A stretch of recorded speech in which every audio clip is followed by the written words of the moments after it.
Final में Hindustan versus Pakistan. अब बताओ कैसा लग रहा है?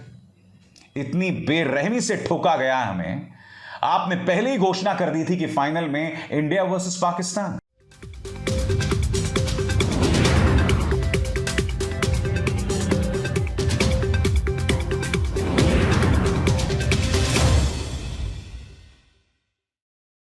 नमस्कार। टी20 वर्ल्ड कप के सेमीफाइनल में इंग्लैंड ने भारत को बेरहमी से हरा दिया, 10 विकेट से मात दे दी। सीधा सा सवाल, कुछ लोगों की जवाबदेही तय क्यों नहीं की जाती? क्योंकि देखिए, विराट कोहली को आपने खराब प्रदर्शन की वजह से कप्तानी से हटा दिया। सौरव गांगुली को बीसीसीआई अध्यक्ष का दूसरा कार्यकाल नहीं दिया। क्यों? क्योंकि वो भारतीय जनता पार्टी में उन्होंने शामिल होने से मना कर दिया। तो मैं आपसे सवाल पूछना चाहता हूं, बीसीसीआई के अंदर ये शख्स बैठे हुए हैं, अमित शाह के बेटे जय शाह, इनसे कोई सवाल क्यों नहीं पूछ रहा है? इनकी जवाबदेही क्यों नहीं तय की जा रही? और सबसे बड़ा प्रश्न, बीसीसीआई के अंदर कई लोग हैं, भारतीय क्रिकेट में कई लोग हैं, उनकी जवाबदेही क्यों तय की नहीं जा रही? उनकी नौकरियां क्यों बचाई जा रही हैं? और आप जानते हैं दोस्तों, इस पूरे प्रकरण ने जिस तरह से टी20 वर्ल्ड कप से पहले, सेमीफाइनल से पहले जिस तरह से मीडिया का आचरण हुआ है, उसने भारत की दुनिया भर में जबरदस्त जग हंसाई की है। आज दुनिया हम पर हंस रही है दोस्तों। क्यों? क्योंकि हमारे मीडिया ने सेमीफाइनल की कोई परवाह नहीं की। उन्होंने पहले ही पूरे देश को इस बात के सपने दिखा दिए थे कि हम ये वर्ल्ड कप जीतने वाले हैं और फाइनल में हम पाकिस्तान को बेरहमी से हराने वाले हैं। अरे भाई, सेमीफाइनल में इंग्लैंड जैसी मजबूत टीम ने हमें जो है नाको चने चबवा दिए, धूल चटा दी। उसके बारे में तुम्हारा क्या कहना है? एक एक करके दोस्तों मैं आपको बतलाने वाला हूं मीडिया का जो शर्मनाक रवैया था सेमीफाइनल से पहले। सबसे पहले, यह पत्रकार जिसने तिहाड़ जेल में पत्रकारिता का नाम रोशन किया है, इसे यहां पर भी धर्म दिखाई दे रहा है आपकी स्क्रीन पर। क्या आप भारत पाकिस्तान फाइनल मैच के लिए तैयार हैं? भारत पाकिस्तान मैच में पाकिस्तान धर्म को क्यों लाता है? मतलब इसकी पूरी कोशिश थी कि अगर मुझे क्रिकेट से टीआरपी ना मिले तो मैं अपना पुराना पैतरा अपनाऊं। पुराना पैतरा कौन सा? कि धर्म को घुसेड़ दो, हिंदू मुस्लिम ले आओ किसी तरीके से। मतलब यहां पर भी ये आदमी धर्म को ले आया है। और सबसे बड़ी बात, भारत ने सेमीफाइनल भी क्लियर नहीं किया था और इस तरह की प्रोग्रामिंग चल रही थी। मैं आपको एक छोटा सा वीडियो दिखाता हूं दोस्तों।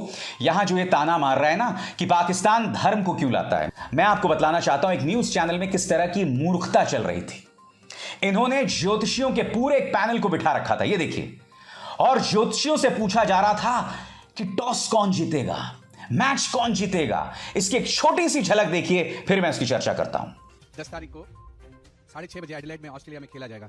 इसमें कुंडली मेष लग्न की बनती है। कुंडली में शनि एकादश भाव के चंद्रमा से एकादश भाव को भी देखते हैं और वहां गुरु बैठे हुए हैं, तो 60-40 के चांसेस हैं इंडिया का जीतने का। जो टॉस के समय की जो कुंडली बन रही है वह मकर लग्न की कुंडली बन रही है और लग्न में ही शनि है, तो बिल्कुल यहाँ पर चमत्कारी वहां पर परिवर्तन। मतलब टॉस के समय की कुंडली भी आपने निकाली है, तो बड़ी स्पेसिफिक जानकारी है। फिर तो जब प्ले होगा, स्टार्ट होगा भारतवर्ष के समय के अनुसार 1:30 बजे का, उस समय भी कुंभ लग्न की कुंडली आ जाती है। लड़ाई को बराबर की है। गणेश जी 60-40 का रहे, हम करेंगे 70-30 का खेलना हो जाए। देखिए, 11वां भाव चोट दे देता है, रोक दे देता है, लेकिन धन की प्राप्ति, लाभ की प्राप्ति भी कराता है। तो दोनों घटनाएं देखने को मिलेंगी। संघर्ष बहुत जबरदस्त होगा, बट फाइनली भारत के पक्ष में ये मैच जाएगा। पराक्रम भाव का स्वामी चंद्रमा लगन में उच्च का होने वाला है जब हमारा मैच होगा, तो उस टाइम पे स्थितियां पराक्रम भाव की बहुत मजबूत हो रही है और उच्च का चंद्रमा जब लगन में आएगा तो लगन को बहुत स्ट्रॉन्ग बल देता हुआ नजर आ रहा है। 9th और 10th लॉर्ड जो शनि है हमारा, वो भी अब हमारा डायरेक्ट हो गया है और मूल त्रिकोण राशि की तरफ जा रहे हैं शनि महाराज भी। तो ये भी भारत के लिए बहुत ही पॉजिटिव पॉइंट है। और भारत की इस समय बहुत प्रखर स्थिति, कांटे के टक्कर है, लेकिन विजय के योग बन रहे हैं 100%। शनि और सूर्य का दिन है, तो सूर्य और शनि आपस में शत्रु हैं, और बृहस्पति हमारा 3 अंक है बृहस्पति का, तो बृहस्पति और सूर्य आपस में मित्र है, इसलिए हम 100% दावे के साथ कह सकते हैं कि हमारा भारत का विजय प्राप्त। ये 100% वाला मामला आपका भी है। मैं आपसे पूछना चाहता हूं, ये जो आपने नजारा देखा, क्या इससे भारतीय क्रिकेट का नाम बुलंद हुआ? क्या इससे देश का नाम बुलंद हुआ? यह तस्वीर बाहर भी जा रही होगी, कितनी जग हंसाई देश की हो रही होगी। क्या इन न्यूज चैनल्स को अंदाजा है कि तुम देश का नाम किस तरह से मिट्टी में मिला देते हो? और ये अकेले न्यूज चैनल नहीं है दोस्तों, आगे देखिए। बाबर के घर में विराट की जय, पाकिस्तान को भारत से भय, ये एबीपी न्यूज चला रहा था। सबसे दिलचस्प बात यह आप देख सकते हैं, बाबर को जानबूझ के रेखांकित किया गया है। क्यों? क्योंकि बाबर का किरदार एक और जगह है। राम मंदिर को गिराने में बाबर का किरदार है, यहां पर इन्होंने जानबूझकर क्रिकेट में उस वाले बाबर को ले आए हैं। कमाल की सोच है इनकी। और यहां क्या कह रहे हैं, पाकिस्तान को भारत से भय। अरे भाई, इंग्लैंड ने बेरहमी से रौंद दिया है, हमें 10 विकेट से हराया है। 1 विकेट नहीं चटका पाए, 4 ओवर्स बाकी थे। तुम्हें शर्म आती है? तुम इस तरह की कार्यक्रम करते हो? आप जानते हैं दोस्तों, न सिर्फ जग हंसाई हो रही है, बल्कि एक और संदेश जा रहा है जो देश की निगाह से अच्छा नहीं है। इससे पता यह चल रहा है कि दुनिया भर में संदेश दिया जा रहा है कि भारतीय जो है ना, वो बहुत अहंकारी है। और अहंकार का क्या होता है आप भी जानते हैं। यह बात रावण को भी पता चल गई थी। अब आप देखिए किस तरह से हमारी नाक को बार बार हर वर्ल्ड कप में रगड़ा जा रहा है। पिछले 8 साल में हम एक भी वर्ल्ड कप नहीं जीते हैं। आपने इस बात पर गौर किया है? एक भी वर्ल्ड कप नहीं जीते हैं। और यह न्यूज चैनल अनाप शनाप तरीकों से न्यूज कवर करता है। कभी यह कहते हैं कि प्रधानमंत्री नरेंद्र मोदी वर्ल्ड कप दिला के आएंगे। ये देखिए, हाँ, ये वही मोहतरमा है जिन्होंने 2000 के नोट में शिप ढूंढ ली थी। और इन्होंने कल भी बहुत कमाल किया। आगे दिखाता हूं मैं आपको। सबसे पहले दोस्तों ये देखिए, क्या है वो 4 संयोग जिनके दम पर बोले भारतीय फैंस 2022 वर्ल्ड कप हमारा है। अरे भाई, क्रिकेट की बात करो, वैज्ञानिक सोच की बात करो। मैंने आपको नजारा दिखाया, वो वीडियो दिखाया जिसके अंदर इन्होंने ज्योतिषियों की एक फौज को बिठा रखा था। अब मैं इस बात को लेकर आपसे बहस नहीं करना चाहता हूं कि ज्योतिष शास्त्र की जो बुनियाद है वो वैज्ञानिक है या नहीं, मगर मैं आपसे पूछना चाहता हूं, क्या ये लोग सोच के, ये न्यूज चैनल सोच के इतना कचरा हैं कि इन्हें इस तरह से धर्म का सहारा लेना पड़ता है? आपने देखा उस तिहाड़ी को, वहां वो धर्म ले आया। आपने एबीपी न्यूज को देखा, वहां पर उन्होंने ज्योतिषियों को बिठा दिया। अब आगे देखिए साहब, ये देखिए, ये कप हमारा है। 4 वर्ल्ड चैंपियन के साथ 3 देशों से स्पेशल शो। तो अब फाइनल में हिंदुस्तान वर्सेस पाकिस्तान। अब बताओ कैसा लग रहा है? इतनी बेरहमी से ठोका गया है हमें। आपने पहले ही घोषणा कर दी थी कि फाइनल में इंडिया वर्सेस पाकिस्तान। सब जगह इसी तरह का कवरेज चल रहा था। एक और देखिए साहब, आज इंग्लैंड हारेगा, संडे को वर्ल्ड कप इंडिया ही जीतेगा, बस 2 कदम दूर वर्ल्ड कप हमारा है। और जैसे कि कुछ देर पहले मैंने आपको बताया ना, वो 2000 नोट में चिप ढूंढने वाली वैज्ञानिक, वो किस तरह का शो कर रही थी आपके स्क्रीन पर। ये कप हमारा है, 4 वर्ल्ड चैंपियन के साथ 3 देशों से स्पेशल शो। और इसमें कौन कौन शामिल थे? सुरेश रैना शामिल थे, मदन लाल शामिल थे और हरभजन सिंह शामिल थे। देखिए, इन पत्रकारों के बारे में मुझे कुछ नहीं कहना है। ये लोग पत्रकारिता के साथ क्या कर रहे हैं सब जानते हैं। मगर मैं मदन लाल से पूछना चाहता हूं, मदन पाजी से पूछना चाहता हूं, हरभजन पाजी से पूछना चाहता हूं और सुरेश रैना से पूछना चाहता हूं, आपकी क्या मजबूरी है कि आप इस तरह की पत्रकारिता, इस तरह के शोज में भाग लेते हैं? मैं समझना चाहता हूं, क्या मजबूरी है आपकी? चंद पैसों के लिए? बताइए। क्योंकि दोस्तों मैं जानता हूं आप लोगों में से कई लोग कहेंगे कि भाई आशावादी होना चाहिए, इसलिए इसमें कोई गलत बात नहीं अगर हम पहले से कह दें हम वर्ल्ड कप जीतेंगे। मुद्दा वो नहीं है।